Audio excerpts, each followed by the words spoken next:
উইকেন্ডে কোথায় যাবে, কি করবে বুঝতে পারছো না? তাহলে চলে যেতেই পারো হস্তশিল্প মেলাতে। নিউ টাউনের সিটি স্কোয়ার গ্রাউন্ডে শুরু হয়ে গেছে হস্তশিল্প মেলা।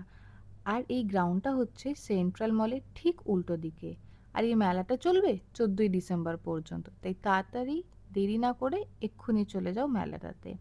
মেলাটাতে জামা কাপড় ছাড়াও ঘর সাজানোর জন্য অনেক সুন্দর সুন্দর ইউনিক জিনিসপত্র পাওয়া যাচ্ছে। শুধু তাই নয়, বাচ্চাদের জন্য খেলাধুলার জিনিস, পুতুল, এগুলোও পাওয়া যাচ্ছে।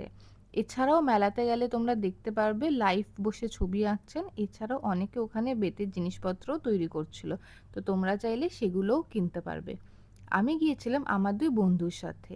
ওখানে এত সুন্দর শাড়ির কালেকশন যে দেখে আমি বুঝতেই পারছিলাম না কোনটা ছেড়ে কোনটা নেব। মাঠ ছাড়াও মাঠের বাইরে ফুটপাতেও অনেক ছোট ছোট স্টল বসেছিল। সেখানের কালেকশনগুলো বেশ সুন্দর ছিল, চাইলে তোমরা ওখান থেকেও কিনতে পারো।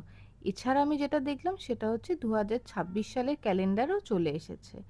আর মেলা হবে আর খাবার দাবার হবে না, সেটা কি হতে পারে? তাই মেলার একটা সাইডে আমি অনেক ফুড স্টল দেখতে পেলাম। সেখান থেকে আমরা পকোড়া আর পিঠে কিনে খেলাম।